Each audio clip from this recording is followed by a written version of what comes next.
Hi, ladies and gentlemen. Dave Dobbs here. It's the 21st of April, 2019. And I've got a bit of a sensational update. Plus, at the end of this video, we're going to do the comments, because I know a lot of you are waiting, because I'm putting the spotlight back on you because of this whole kind of like Europe thing that I've been talking about, and the elections and everything else like that. But I'm gonna dwell more on that later, because I know it upsets a lot of my subscribers when I talk about that. But it is going to come into your comments and all that sort of stuff on that at the end of this video. So if you want to stay and kind of review that, or you can maybe scroll along. I'll try and make it a really small file, but it'll be a big video. But we're going to cover all the basics first of all. But you know, as you know, I don't know what to call this video really, and I guess the kind of like the truth of it will just unfold. But there's some sensational things that have just come up for me because of this one specific channel that has opened up a door of an interesting perspective, bit like kind of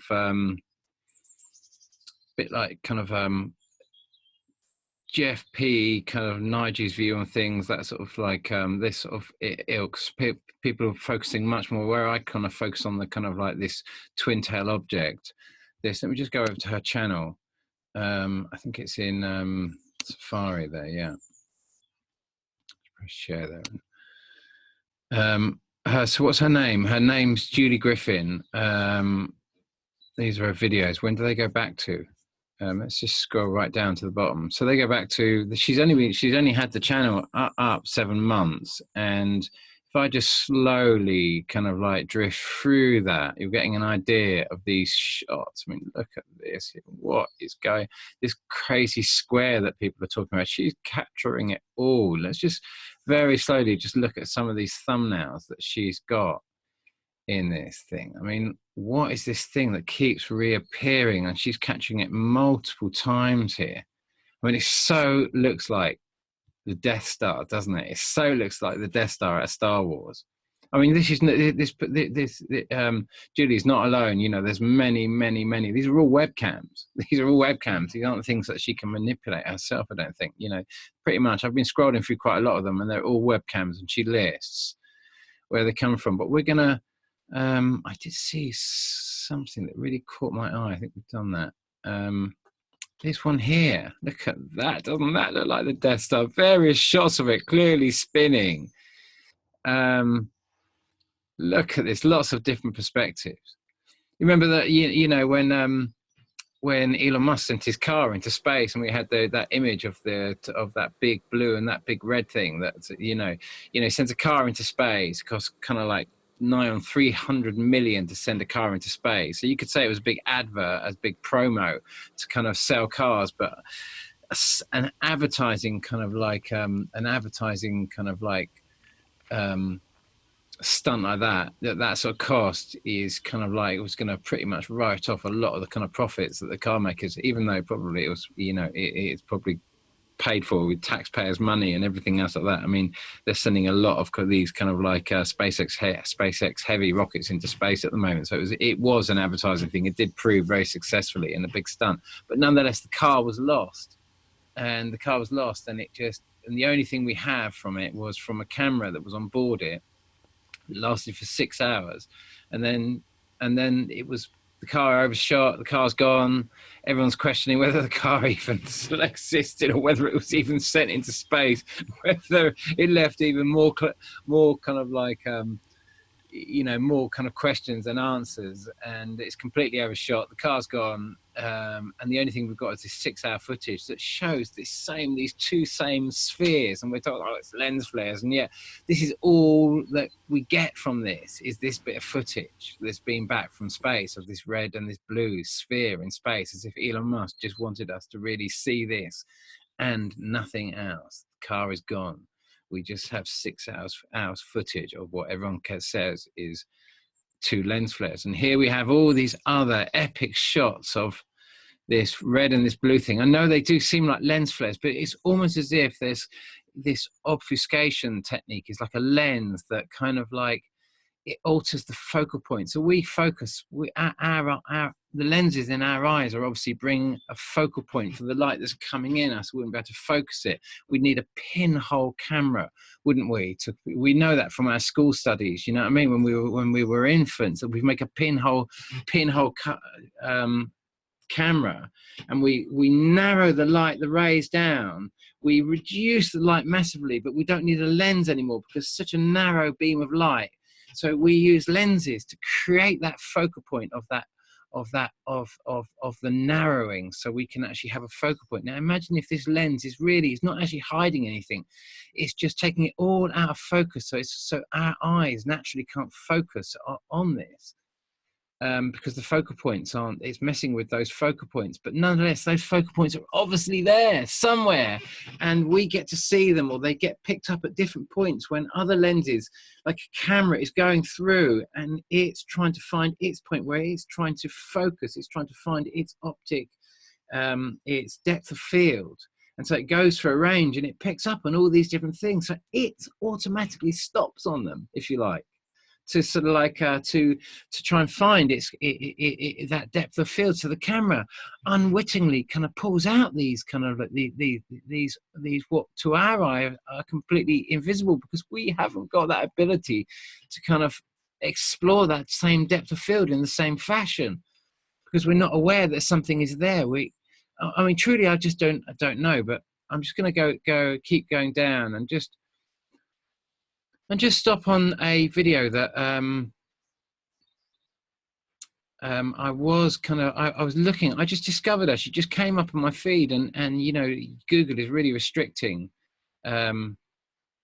She's got some amazing videos, great music, great soundtracks running to her videos as well, by the way. But yeah, I'm really giving you. I hope I'm giving you a good kind of like a good big thumbs up, Julie, here, because you've made it a massive amount of effort, and I know how long it takes to trawl through webcams, you know, and try and find all this data. It takes hours and hours and hours and hours.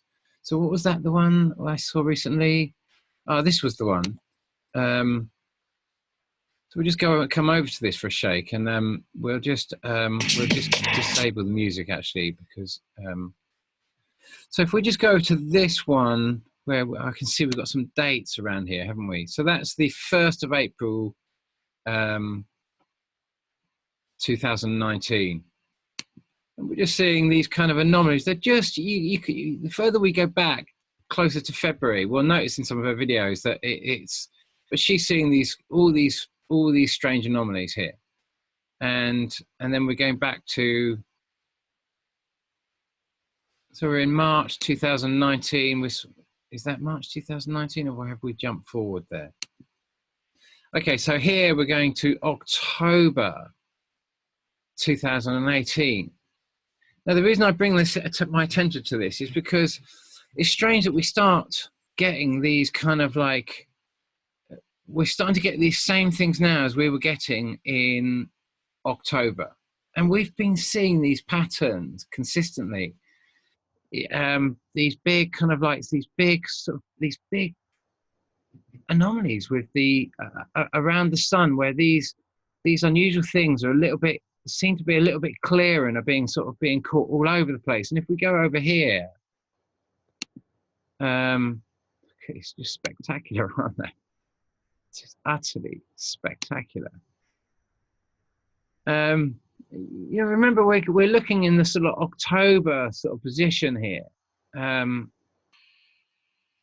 we've got to ask why they're coming into view here. There's one that's, let's see, 10th of October 2018.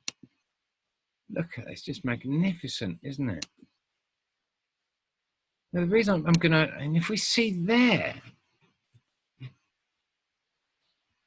for me, that would be occurring because this object up here to the left, about sort of 10 o'clock, would be actually more behind the sun, slightly further behind the sun. And so this is kind of reflecting a lot of the light off it. Obviously, we struggle to see most of this because it's between us and the sun, but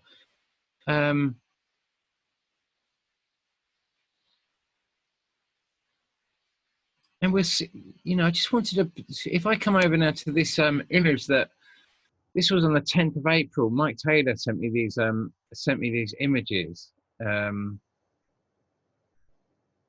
they're quite old images now. The 10th of April, but nonetheless, can you see? We can see, literally see it kind of moving, or the sun moving, or however that's working. Is that a lens?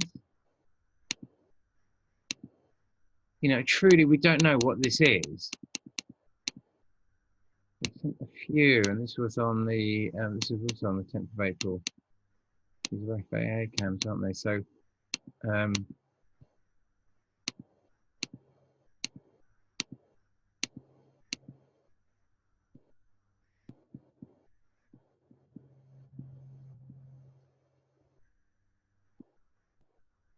and then I just like, and then I was just kind of like, I came over to, I looked again at this, you know, this footage of Jeff Pease on the 14th of October 2016, and we get the same thing here, and it's very, very confusing footage. It's very, very confusing footage. Are they lines on it, or are those lines as, you know, what causes? You know, we can see there's obviously a massive, great plasma charge. And between this, what I'm of mind is the big blue Kachina and the big sunlight thing that just came into view. But why did we get that view in October? And why do we get it kind of as we start coming into the most intensive time around now, from kind of not so much February, more kind of like it more begins really in March and gets to its extreme up to about kind of like end of May, June. And you know, whatever happened here, that whatever obfuscation techniques are going on, whether it's something that NASA's doing, which I just cannot imagine, or NATO's doing, which I cannot imagine, because it's just what we're talking about here is what appear to be screens bigger than planets. It's utterly defies every part of this defies belief. Whether you're talking about Planet X, whether you're talking about that plasma bolt that was caught on this webcam, which corroborates with so many thousands of other images that are coming in. You can see if I just flick back to that, and I just go back to her video page, Julie Griffin's video page, you can see the amount of views that she's getting on these videos. These views are tiny. These shots are the most sensational shots that are they're just utterly defy the imagination, don't they? In terms of what we're seeing here, I quite why human belief can't touch these, especially when they're and then we've got all this corroborated testimony and all this old corroborated testimony of the same patterns. And I could show you so many channels that show you this. And we have done, I mean, not so much my channel. I do show a lot of this, but I have to say I'm much more dedicated overall to the movements of this twin tail object. But nonetheless, right now, because we have just come past this whole system, and because I'm of the mind that, as I often talk about, the big earthquake, the 8.8 in Chile on the 27th of February 2010, standalone earthquake that is equivalent only to Fukushima, or the 2004 earthquake that caused the big tsunami on Boxing Day in 2004, and so. This 27th of February 2010 and this 11th of March 2011, this 1 year and 13 days gap, which astronomically is a 13-day difference between these two massive earthquakes, I always had attributed to the movements of the dwarf planet itself, especially for the time. And so I just started thinking, what have we got here? We've got, well, this is interesting as well, because sun reacts to objects nearby with a CME plus Schumann resonance during magnetosphere reversal. Now this was Blue Kool-Aid, Blue Kool-Aid, oh yeah, as it goes by. This is I don't know if it's Soho or Stereo Secchi A or B. Hey guys, Blue Kool-Aid here, gonna give you a video. Hey, we've been having some CME action going on. Happy Easter, by the way. Resurrection Sunday. Yeshua saves. Just putting it out there. Anyway, yeah, we've been having some CMEs. This is Core 2 from Stereo A. Okay, CMEs Stereo have A. not. Okay, so Core 2 from Stereo A, and let's just go straight up to there because we can see the kind of the direction. If I just well, we're gonna hold it right there. We're gonna go to remember the two objects here, and look at the angles. This one is slightly more tipping this way, and this one more coming down this way. So we could. I'm working that because the angle of that. Imagine you're a car, the car tracking the one that's got the wheel that's going to travel the shortest circumference in a turn is going to be the wheel that turns steeper into the turn, if that makes any sense. The one that's furthest away, the one that's going to cover the biggest circumference in a circle, is going to be on not such a steep turning angle, if that makes any sense. So we could assume that the center point is over here, where this is spinning. This is ahead of us and hopefully going to stay ahead of us. This has just gone past us. This is traveling faster than us. This is, this was on the 30th of March. So I'm just trying to assess this because I'm processing it. When I get this data, I look at it and I talk about it and that sort of stuff. And I have to think about it more and just go process this information in a different way. And so we have to think, okay, because we're gonna switch to the we're going to switch to an astronomical view of the solar system and a shake. We're just going to start playing with a bit of this information at the moment and now. But we'll just remember the time here. So it's 7 in the it was 7 in the evening in Arizona, looking west on the 30th, and the video was published on the 30th. Okay, so just so we're just going to, because when we talk about that, when we get the charts up. But before we do that, okay, so just because we're talking about, we're going to try and navigate a little bit and think a little bit about directions our sun is moving, so, and where planet X is moving and what we're seeing, and whether we can just, I'm not giving any answers here, but I'm gonna offload something which might be a little bit sensational, and it's going to open your mind. You might have thought about this already, but it's quite a spectacular. I've mentioned this before. And it's all coming to Pluto, and evidence that Pluto has never actually been there. And Pluto really was Planet X from the beginning. And so that's kind of where this little talk is going to go to. But let's just remember where we assume our solar apex is. And there's various different opinions. But our solar apex, the direction our sun is actually traveling overall at the moment, is supposedly. Let's just come out of share a shake, and we're gonna share now Firefox. Let's go into solarsystem.co, and I've just opened it at the bottom, so see where the sun is there, and you can actually see where Hercules is over the top there. So if I just bring that down at the moment, see where Earth is. See where Earth is there. Earth is in the 20th of the 20th January position. That's the position. That's after the big flybys that we've got coming up now. That's going to be the next. Well, no, we're going to have it coming across here and coming out here. The twin tail object is going to be coming along this point here to come out along there. But that's not till kind of like this sort of date. But obviously, as it passes here in kind of like August, September, we're obviously going to get. Whether it's going to, I guess it's going to come in the top here and cross like that, so to speak, down there. But that's not till kind of like August, September, running through to January next year. But keep your eye just on, have we lost it already? There. And we'll just come back down here and see where Earth is, the December situation, just to give you an idea, to use the kind of months as kind of like as our navigation point. So that's the kind of direction it's moving north, about 60 degrees off north, you know, heading toward the Hercules constellation. And now let's think about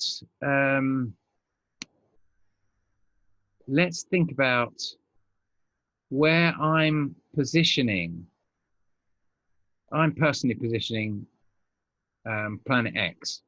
So if I'd have to go forward to the to March, we said March. It was February the 27th. February the 27th to March the 11th, and you can imagine if I come down now like that, this has moved. This has come through.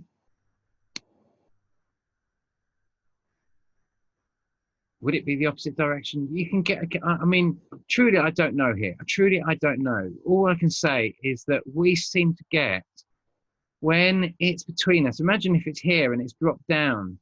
Imagine if it's, yeah, so we're on the 11th of March there, the last real big seismic data of something very, very close to our Earth, and 13 days before. And so I'm assuming it's come down through that line. It's heading down into the southern aspect of our solar system. We're obviously moving up. Our whole sun is moving that way, and we're all trailing behind our sun, and it's moving this way, trailing behind planet X, which has passed through this aspect here. When it's directly between us, we see the least amount of activity because the light of this is so bright. But when all of this system, when we've moved over here or over here, we get this perspective where we can start to see the light shimmering off the side of it on both sides. That's why I'm of a mind that we come into both sides of it from there.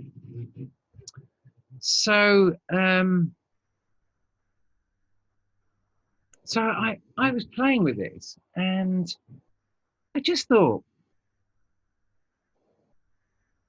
you know, how similar these times are. You remember that? You remember the quote? Let me just come back to this this before we go on to the comment section and everything else. Let's just finish on this, where we're going with this little kind of investigation here. Was share with you.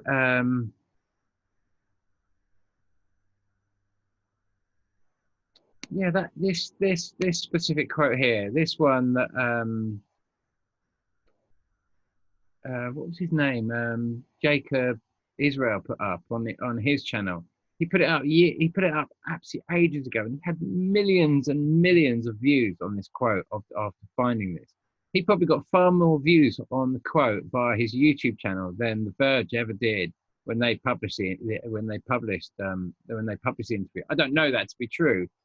But just consider this for a second. We can take pictures of Eris, even though we're further from it than we would be if we had stayed on Earth. John Spencer, New Horizons team member. Remember the New Horizons kind of satellite sent out to kind of like to find this mystery dwarf planet. Just like the story we had in 1930, you know, when Pluto was discovered. Because we couldn't see it. We can't see Eris because it's hidden supposedly in the Kuiper Belt, and you can't see something that's hidden in the Kuiper Belt. You have to calculate its movements by perturbations of other kind of like other celestial objects, i.e. Halley's Comet and things like this, which is supposedly how Carlos Ferrada predicted and started discovering, is that people were seeing this, clearly seeing it. So what were they seeing in 1930? You know, what was coming into view in 1930 that predicted them to select to say Pluto? And then we've got the same story here happening now when we're sending a New Horizons satellite off to supposedly loop round Pluto to get a view of the Kuiper Belt and Eris and that sort of stuff, and see what's hiding in the Kuiper Belt, to see if they can find this other dwarf planet that's hiding in the Kuiper Belt. you know, it's not exactly like that, but it's kind of along this story, because it's very sort of like ambiguous as to exactly what the story is, considering that Pluto was deleted and why they deleted it and what this is all about. So let's go over to let's go quickly back to stop that share, and quickly back to we're going to share. We're going to go back to Safari. And we're going to go up to the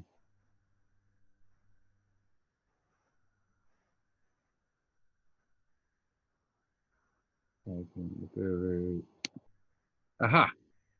So Carlos Ferrada is kind of like you know, this was back in the day, this kind of image of, or I don't know if this where this from, this specific blog that I'm looking at is called Jasper and Sardine.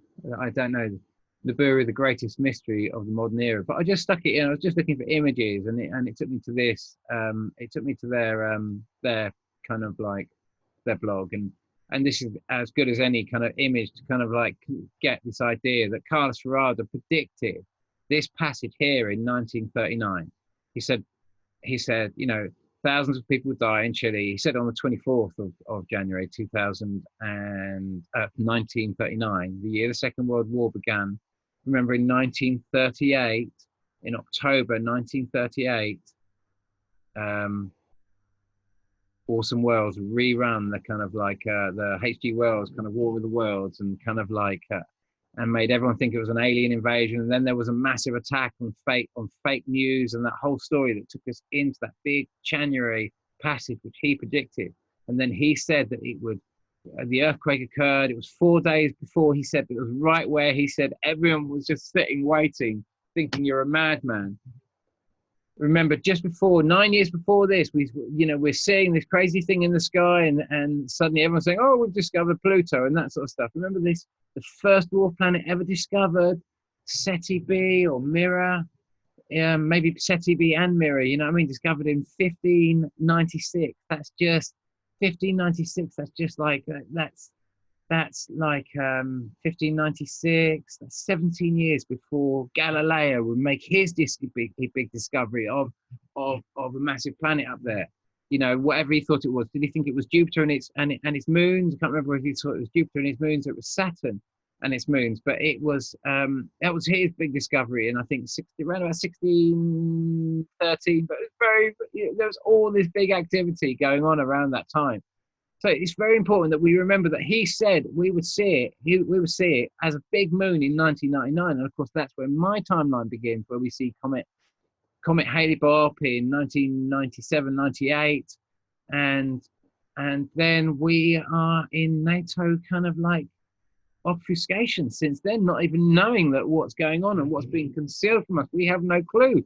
We don't realize that these twin-tail objects that keep coming around are the same thing until I started charting them. And in 2015, when I'd noticed by 2015, and I started speaking out saying, "God, this is just like, this is the whole thing." So we've seen this whole thing coming around. So we've watched this whole thing. You know, he took us to this point, and then, you know, the 2012ers and that sort of stuff, they said it would reach perihelion in 2011, 2012, all the 2012 prophecies. Three nuclear power stations split themselves open. We have Fukushima. We have this evidence of a trajectory, just like he's showing here. Coming in here, can you see the angle? Sort of like February, March, coming in like this, in this angle. You can imagine that we've been moving towards it. It's been coming down. So much of this stuff is making sense. So can we link this to the Pluto story and see if any of this makes any sense? Let's go now. We've looked at that.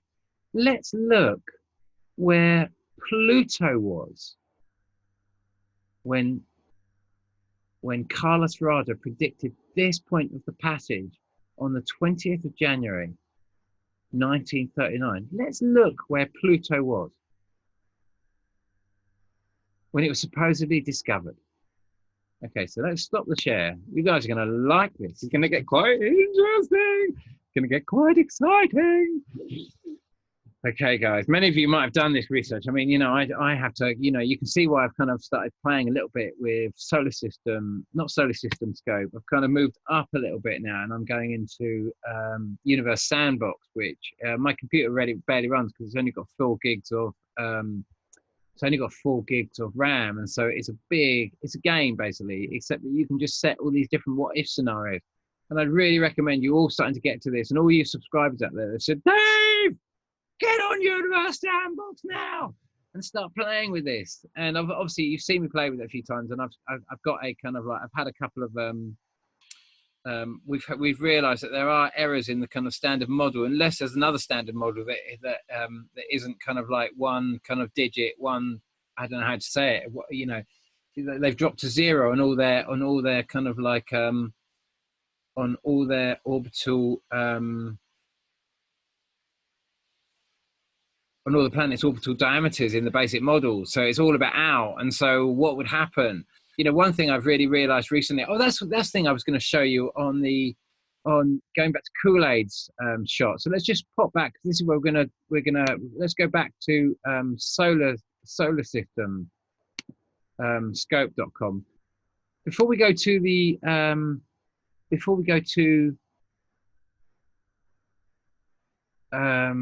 where Pluto was in 1939, let's just go back to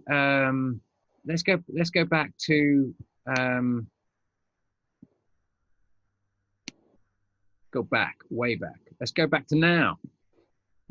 Not back to the future. Let's go back to now.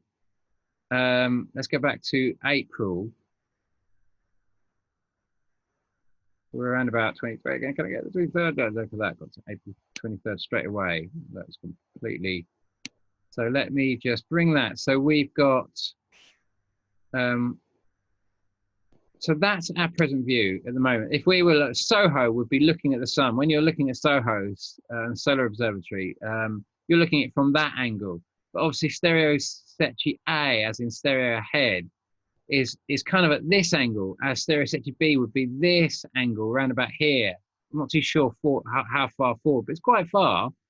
You know, you can see there's a shimmering light when blue Kool-Aid shows you. You can see there's a shimmering light down here in the image, and it looks like a lens flare or something, and it shifts. But I wouldn't be at all surprised if that's Venus and Mercury in the shot. So whether it's that far, but you get the idea. So you're seeing the kind of like, you're seeing the light source here, and the flare is coming out across here, actually towards Earth, except that Earth is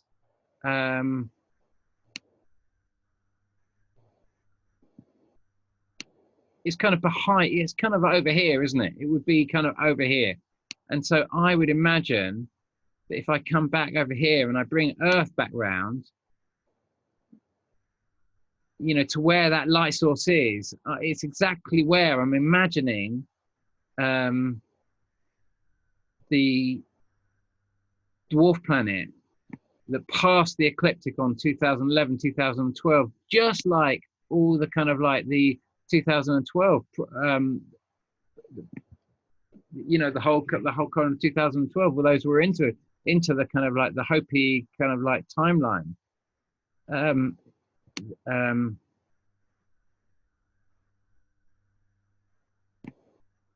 Sort of coming down this way, it would be down here now, because it's obviously passed through, and all the rest of the cluster of planets that are moving around it are actually moving around the sun and this whole system as it comes down here. So I just wanted to show you that. Okay, so you kind of got this kind of correlation of this interesting correlation of events. So these are, to me, are all kind of corroborations that we're all kind of on the same page here, that all of these people have been correct. They were all kind of correct. You know, that my model hopefully has been brought credence. Hopefully, it's just been an ever expanding journey of realizing, number one, that the orbital mechanics of a dwarf planet 4 times bigger than Jupiter, orbiting our sun 3,600 years. They simply don't work. You cannot have that. It's a much, much smaller orbit. It's much, much, much, much smaller. you know, this point of going over the top of the sun in kind of like 3,000 over the top of the sun since from 19 not sorry Mars they're jumping on board, but going over the top of the sun right in here, actually somewhere in here, going right over the top here and coming back out here, it taking from 1939 to about 2011 to pass over the top there in 80 years, 80 years roundabout, 81 years, whatever it is. You have got a well, less than that actually, isn't it? It's about sort of 70 years. This 70-year period. This is the fastest point, because when you run any kind of like you see comets coming in, they start slowly and they get faster and faster and faster. And when they finally reach this point where they're going to do their slingshot, this is the fastest point. So this is the fastest point Planet X would have gone over, and then it would come back down here. It's only going to take 169 years. So it's always, from our perspective, it's always going to be in this area, pretty much. Only that point when it's kind of like it starts coming in and reflecting light, or other aspects of the system start deflecting light, like we've seen in Judy Griffin's shot, and I think it was Mike Tyler, but excuse me if I made a mistake there, but shot, and so many other shots we see. You know, Steve's always, you know, day in day out posting shots like this. So is Nigel's View. So is kind of like so many channels and that sort of stuff. Okay, so we've kind of covered this as what I wanted to say, because I don't often talk about that, but seeming as we can just like let's go now to let's go now to 19 no, sorry, we're going to go to 1930, aren't we, where it was in 1930. So 1930,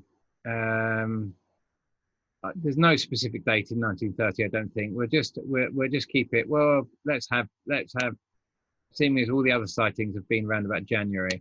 Not that this is relevant to this. No, actually, no, let's go to the well, Carlos Rada predicts the passage in, you saw on the, sorry about this, let's just stop that share and let's just go back to his image and use his chart to go back to the point roughly where he would charter it. So we'll go back to, sorry about this, just to keep, so we're just staying on, see, we're looking in the northern hemisphere, it's coming across this, it's crossing here, around about here, so it's coming back out over here. So that would be, this is February March point, is here. But let's assume the rough position of it passing through at that point would have been round about, I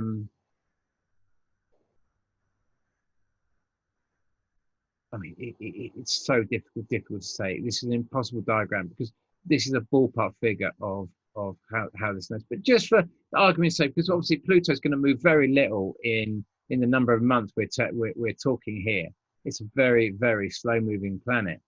So, but we're going to go back 4 months. We're just going to go back to say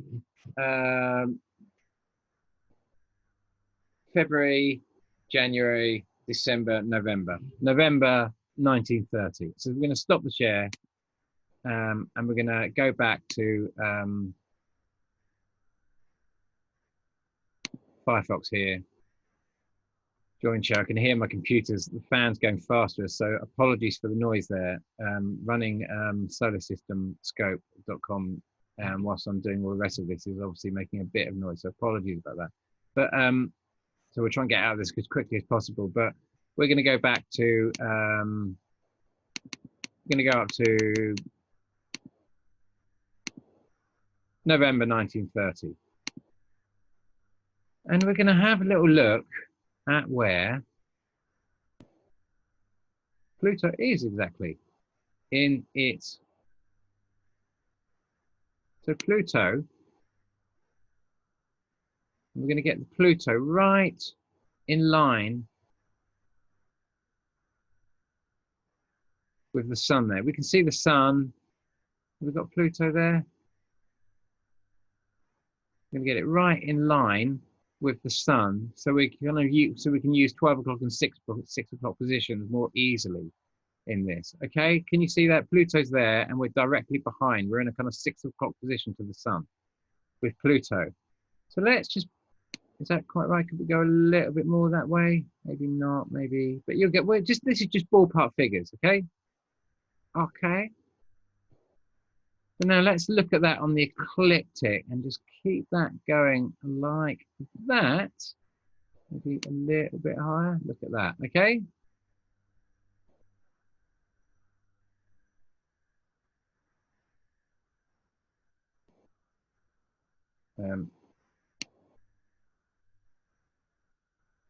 So there's Pluto. So can you see that Pluto is cutting through the ecliptic and going through the Kuiper Belt, exactly the place that they're saying Eris is right now? Isn't that irony? Eris is in exactly the place, hiding in the Kuiper Belt, where you cannot discover a dwarf planet. And yet this is where we discover Pluto. Isn't that a bit funny? So then I thought, what would happen if if this really was Planet X all along? It was, like I say, let's go back, same rules. We're doing the same thing. We're seeing the same thing going round all over. So let's just go back. We're going to go back and we're going to share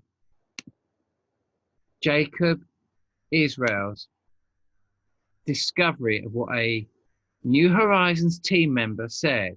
But we're looking at it from a unique angle you could never see from Earth because the Earth is so close to the sun.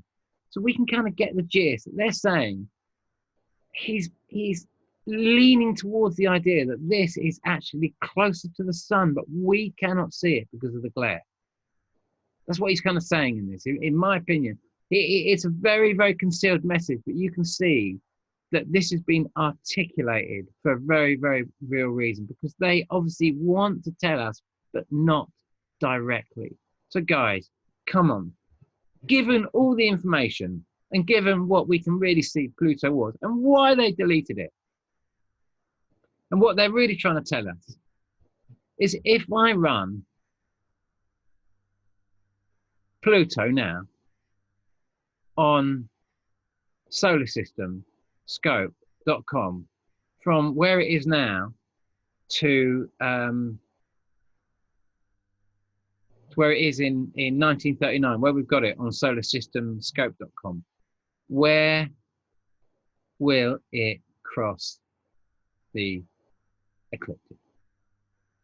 Where will it recross the ecliptic? What we're going to see now. If you were to guess, would you, if whatever your guess is right now, without kind of looking, because I'm going to show you anyway, but without looking, just kind of wager a guess, just on the information I've given you, wager a guess at where you think it's going to cross. Because remember, what they're talking about is, they're talking about Planet X. And they've given us the real orbital mechanics of where it's going to cross. But they've, as just like Zekai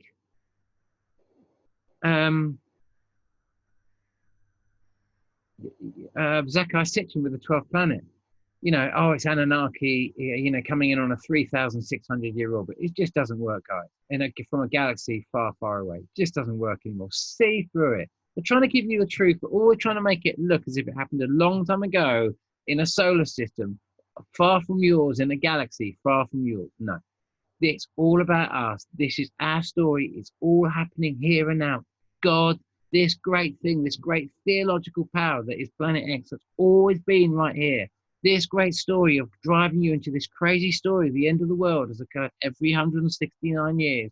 This is the show. You remember Pitch Black, that crazy film? I can't remember his name. Diesel, his name is, I can't remember. Remember him showing this planet, it arrives on, and this solar eclipse special time, all the monsters come out. It's all of it. Every science fiction story you ever read is all about planet Earth. It's all about here. It's all about now. Every story you ever read really is all about here and all about now. This is the world we live in. This is our story.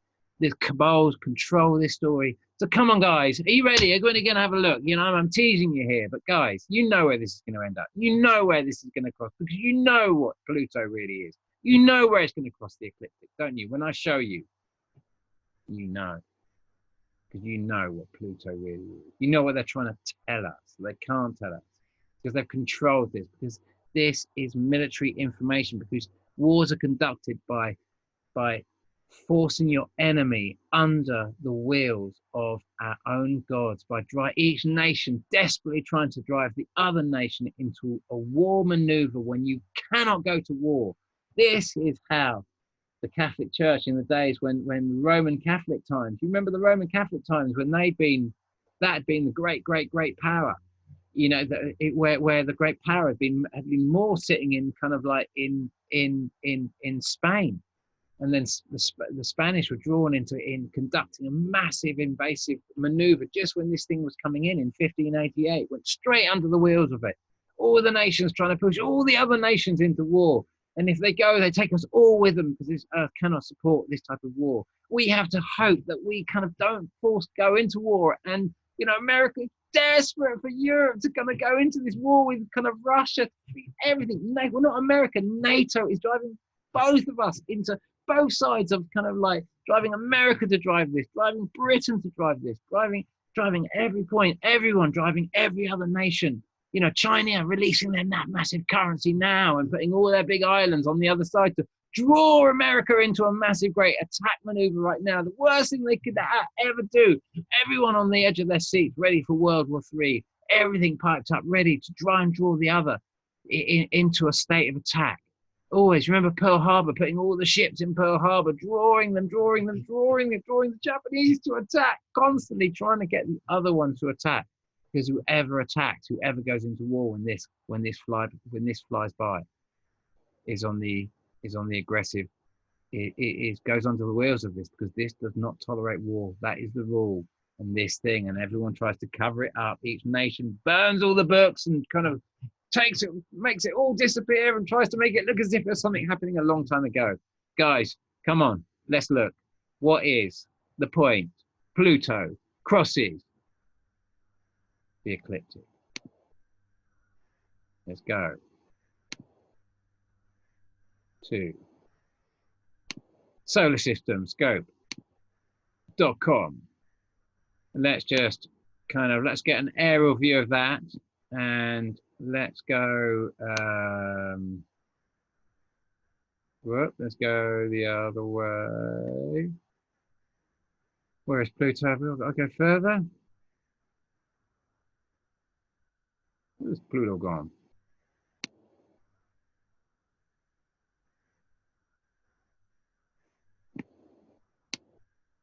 Can't quite get him there. Just see him there.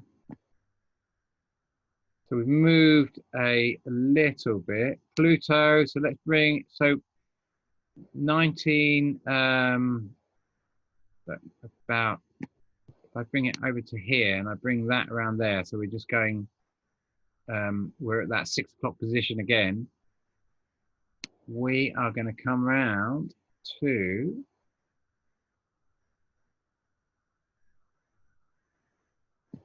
let's come round to there. If I can get that to come round.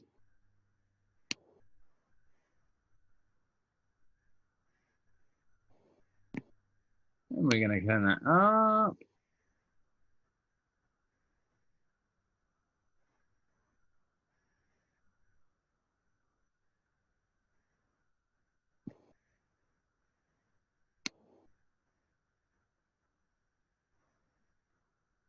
Sorry, just gone past the Kuiper belt there. So we can see where this kind of crosses the ecliptic. This was exactly Carlos Ferrada's exact same orbital model. It's exactly, except it's in here. It's in here. It's much closer to the sun, and this thing never goes that much further away. It's never been far, but you know, it's it's anyway. Well, actually, what I'll do is I'm going to have a break there, and when I come back from this break, we're going to go through the comment section of the last video and decide, you know, it's whether I'm going to run in the EU elections. It doesn't look like it's going to happen, you know, and I'm sort of going on this direction where I'm becoming much more of an astronomer, you know, really, and more than anything else, I wanted to put myself and make that public that I really wanted to be involved in the EU elections and to show you and try and make as transparent this process that is actually happening, that I've been seeing happen for a long time, and I've been doing my level best to show a much bigger picture of another story that we're all in. And that's why I wanted to bring my message and indeed this bigger message of what's really happening into the political arena, because we have the right to see this other story and to see this an alternative truth. And I'm only seeing aspects of it, and I've had to update my model all the way through this at various stages with more information, and we're just ever expanding this and opening up a great understanding of what all of this means. So okay, so that's enough of that right now. I'll now post, just it was just that crazy discovery. I'd never really stopped to think about that with Pluto. I'd never ever stopped to kind of connect those dots quite in that fashion. I was suspecting it, and there's some things to really think about. I did just want to show you, sorry, before I just have that break. I know I'll do it. Maybe I'll explore it in the comment section, just about the twin tails, about them, the angle that they come through. But you might want to do that yourself. You saw the time in the video. Maybe you want to have a think about that yourself. You saw the time in the video. It was kind of 7:30 in the evening. It was in Arizona. It was kind of like to think of the earth, think of where you would be standing, where the person who took the shot would have, or it was a webcam, wasn't it?